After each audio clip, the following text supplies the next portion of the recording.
So it is now my pleasure to formally introduce Dan Yashinsky.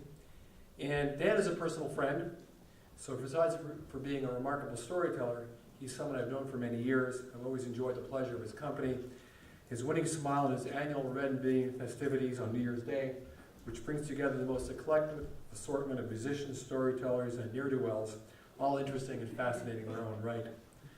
But I want to tell you why Dan is such a good choice today, and why Alec would have approved of Dan being our featured storyteller this afternoon. There are three qualities that Alec had, and I think that Dan shares with Alec. The first quality is that they were both engaged in stories that matter. That's not to say that Alec and Dan couldn't tell the most foolish, frivolous, and escapist stories in the world and excel at them, but that was not the bread and butter of their stories. Over the years, Alec and Dan told me any number of stories that still resonate with me, profound stories that give my life and so many others shape, meaning, courage, and hope. In short, they told stories that matter. The second is precision of language. Alec deeply cared about the choice of words he used. Each of his stories were finely crafted works of art that didn't just pop into his head, but he spent time polishing, fashioning them until they were ready for presentation. Every time I hear Dan speak, he tells stories, he paints pictures so magnificently and so exquisitely without an extra scene or an extra word, and every nuance contributes to the larger masterpiece. And finally, the last element that I think Dan and Alec shared in common was their presence. When Alec told a story, he became the story. He wasn't telling about someone else. He became the character in the story, so much so that when I tell a story I heard from Alec, I can still see his face in front of me and feel his presence. Each time I tell the story that Alec shared with me, I can still hear his voice, his pause, his inflections, his facial expressions I can still see. And I would say the same thing for Dan. There are any number of stories that I have heard Dan tell, important stories, stories that matter. And I just don't remember the stories, but I remember the way that Dan told them, the way he actually became so engaged in the story that he became the story. Stories that matter, exquisite craftsmanship, and total engagement with the story. These are the qualities that Alec and Dan shared, which is why I'm so excited to introduce Dan here today and to have the opportunity to listen to his stories and to his presentation. Now, before Dan makes his grand entrance, I was taught many years ago that it's much better to lower an audience's expectations, to make them feel that whatever is coming up, maybe will be okay, maybe if we're lucky. That way, when the event occurs, and it's really superb, the audience is even more pleased because they received a delightful surprise they were never expecting.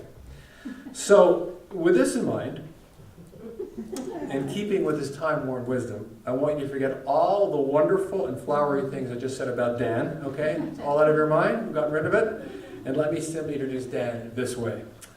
It is my pleasure to introduce Dan Yashinsky to you. The title of Dan's talk is In the Storyteller's House, A Storyteller's Perspective on Politics, Fishing, and Fatherhood. Dan is a very good friend, and he's also an okay storyteller, but he may just surprise you. Who knows? Ladies and gentlemen, Dan Yashinsky.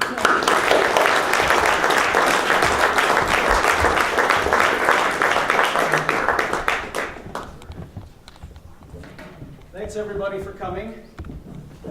I think I'll stay here too because the sound is okay. Yeah, so Alec, I'm sure, would have approved of the choice of me as the speaker today, but not of the way I'm going to do this, because I am going to read aloud. I know, it's a storytelling festival.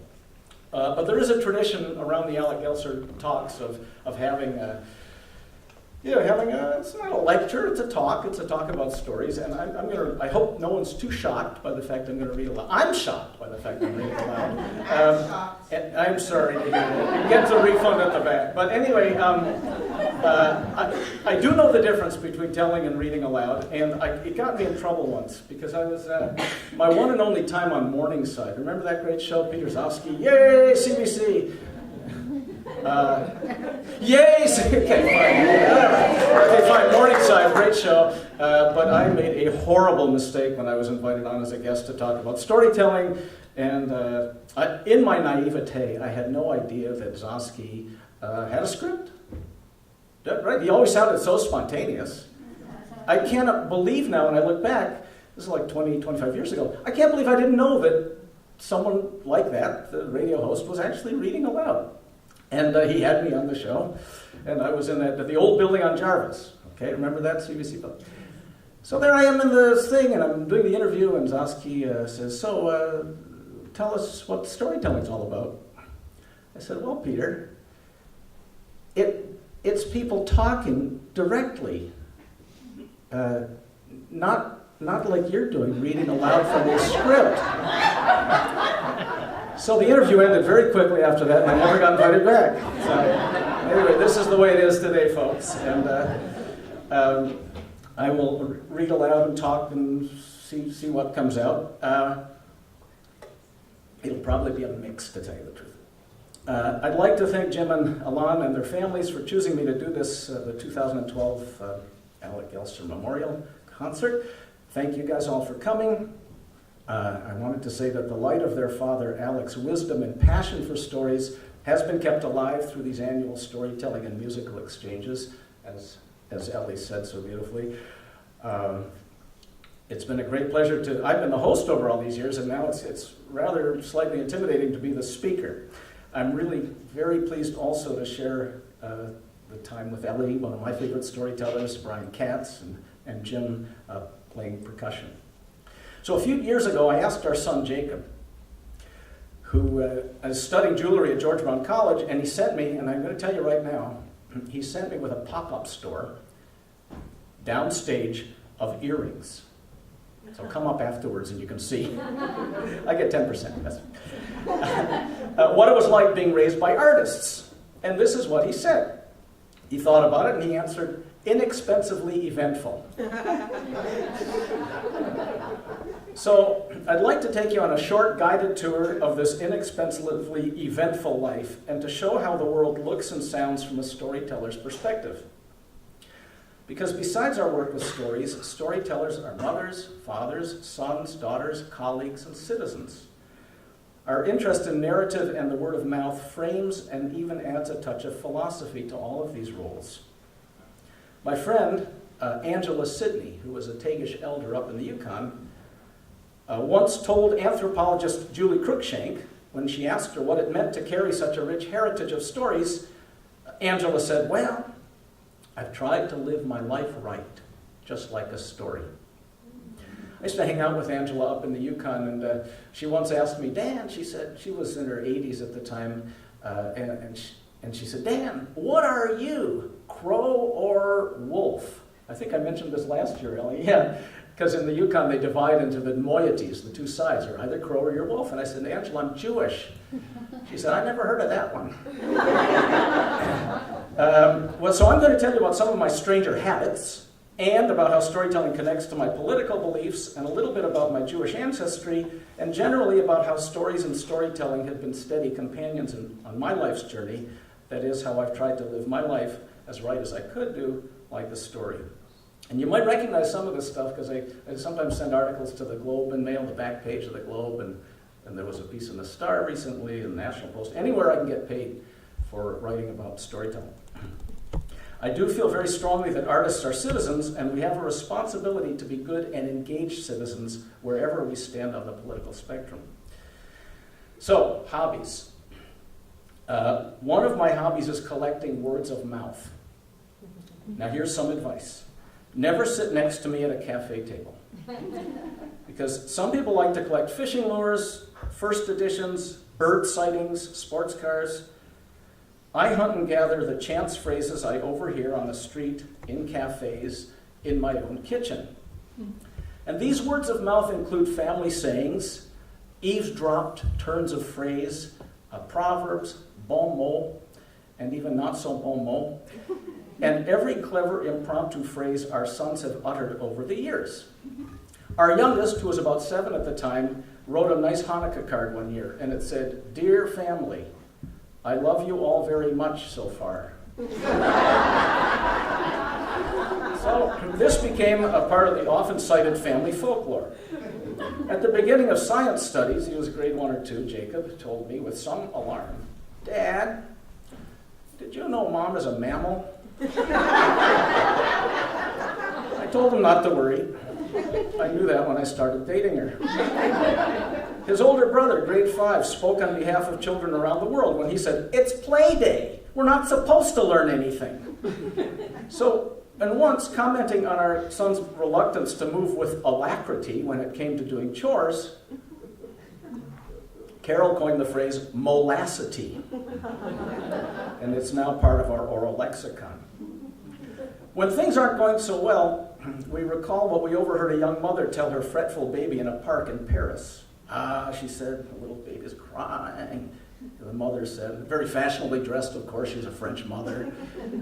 None of this, the French mothers are bien soignées, right? So anyway, she said, "Oh, mon bébé, la vie est pleine d'emmerdements," which translates roughly as "life is full of little shittinesses." I revel in the way oral language can strike my ear and stick in my memory. And all of this daily speakable feast is duly recorded in my book of quotes, which is my collection of spoken words caught in flight. My father was a font of sayings, many of them inherited from his days selling used cars in Detroit. Very few of them can I repeat to you today, but I'll tell you afterwards if you want. And even after he became a French professor at the University of Toronto, and very possibly, I've often wondered how many ex-Detroit used car dealers ended up teaching French at U of T. If you know some, tell me. We can start a little listserv. He had a way of bringing these sayings forth whenever the occasion called for a wise or pointed comment. And our most famous one in our family is, "Get out of the car." Now, some of you know this is our family saying, "Get out of the car." And it came from the fact that when he was selling used cars in Detroit, he had an African-American man working for him named Jerry Morgan. Jerry was the porter. He'd go collect cars, bring them to the used car lot, Charlevoix Motor Sales. Now, Jerry was always getting pulled over by the police. You guys know in Detroit we don't have police. We have police. In Detroit. And Jerry was always getting pulled over for driving while black. And this is the 50s, and it's still often... It's still true, thank you. I have a witness. Driving while black. And Jerry was always getting pulled over. And whenever they pulled him over, they didn't say, "Excuse me, sir, could you produce your driver's identification?" They said, "Get out of the car." Jerry was a true subversive, though. He took this insulting phrase and he turned it into his life motto. And whatever happened, and it was a very flexible motto, he could use it in all occasions. If someone had broken his heart, it would be, "Man, get out of the car." And if he was elated and overjoyed, it was, "Get out of the car." And that my father said it all the time, and now our sons say it. Part of the family folklore. And from the southern Ontario side of the family comes a punchline, which is also a well-used saying, and the punchline to a story is that, "You go ahead, Mary, I'll go back for the lantern."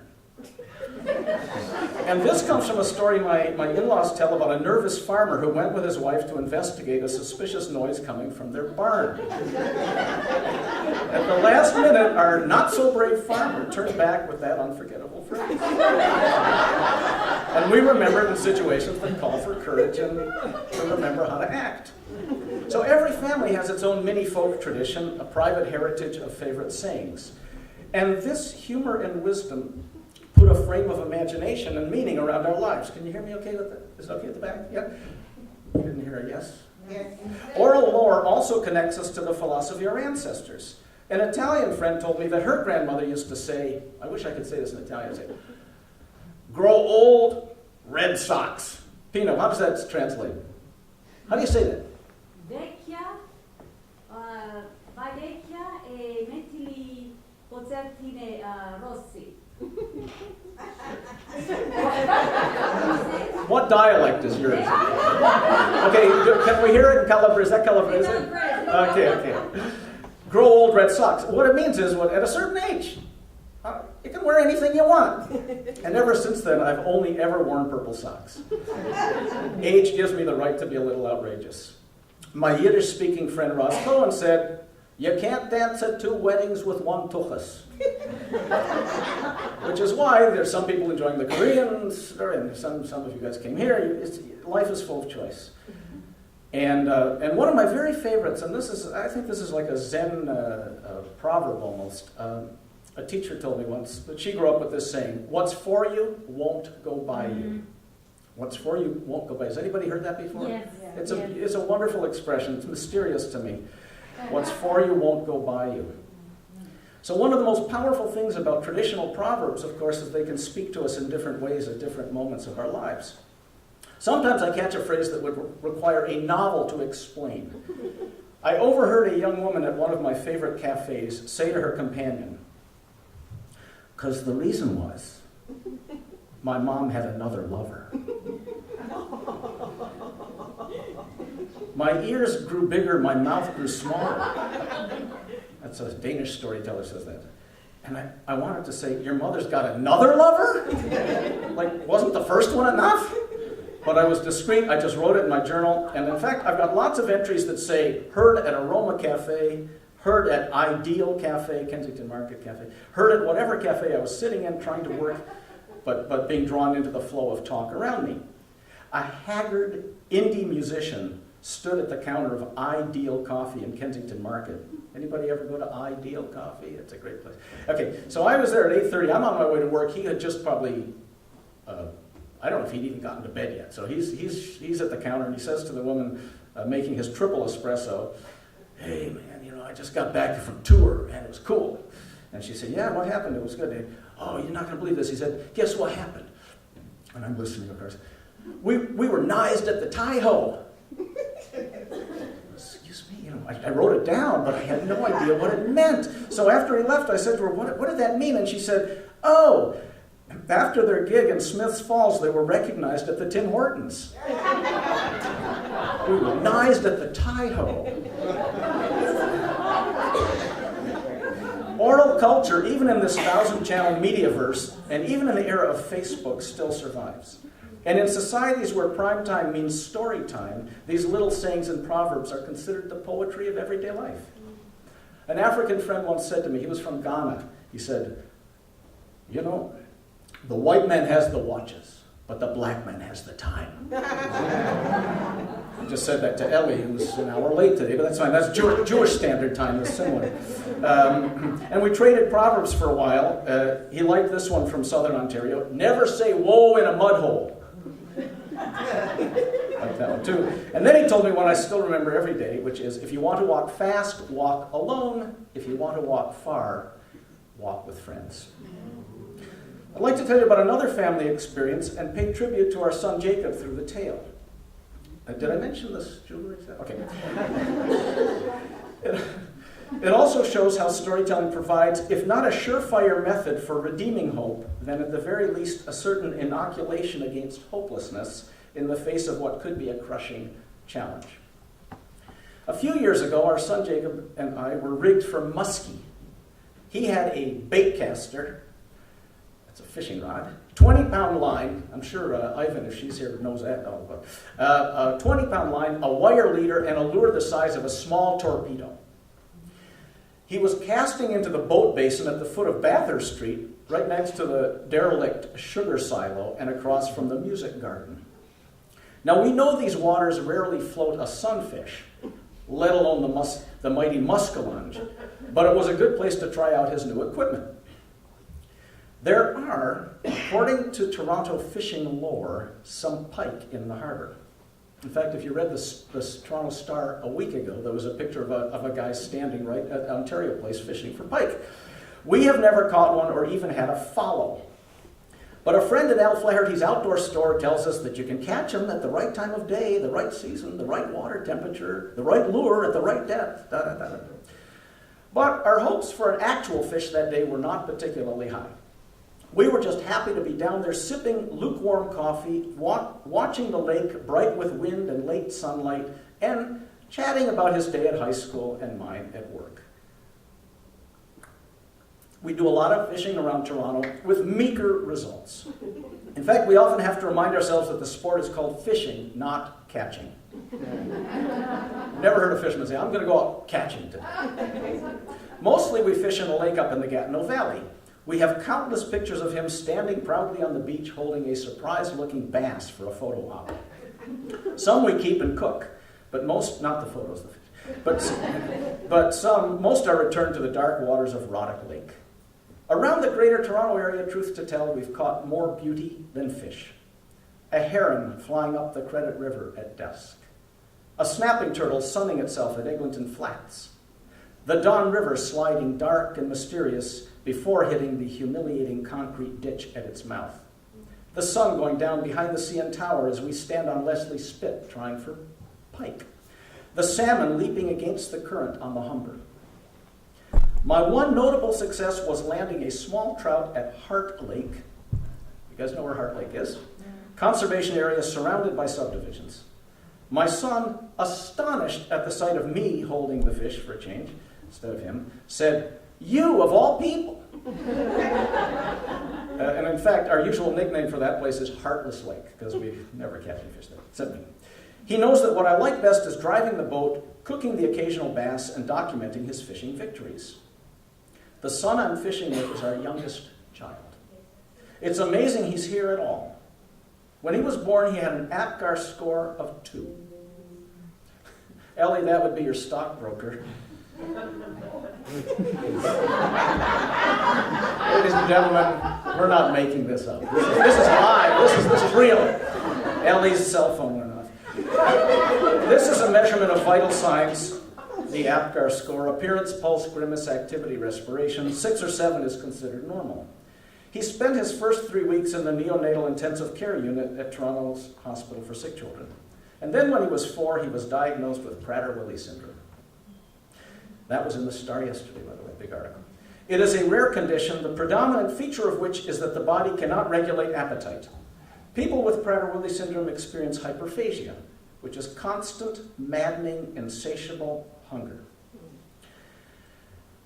Families living with this disability get used to having their fridges locked, careful measurement of food, and heartbreaking meltdowns when their children can't get at the food that every misfiring nerve in their body is telling their brain they need to survive.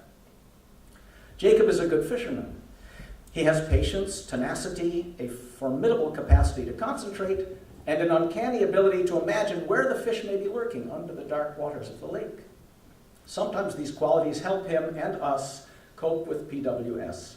Sometimes we're swept away by it, discouraged and panic-stricken by crises none of us has the wisdom to resolve. But even on the bad days, days when we get used to that dreaded call, or used to be anyway, from the vice principal to say that something's happened, could we come immediately? Even then, we try to remember that he, like all teenagers with a disability, faces each day with more courage and heroism than many people muster in their whole lives. He knows, because we often tell him the story, that his beginnings were precarious, and that his great-grandmother, nearing her own death, said, "He's here for a purpose." Once, when he was about 7, he was trying to get me to pick up the socks that he was too lazy to reach for. He was in bed already. They were on the floor. I said, "Why should I pick up your socks?" And he said, "Now this is like really playing your ace." He said, "Because I chose to live."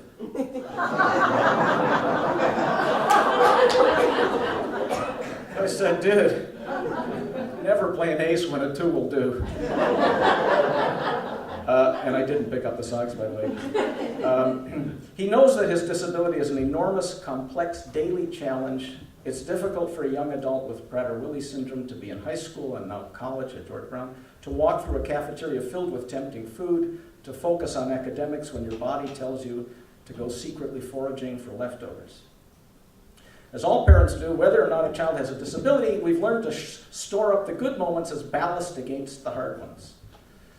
The time he gave an opening speech at the Ontario Prader-Willi Syndrome Association, or performed a poem at an open mic, or beat me at Scrabble, which he always does. Last time he won 541.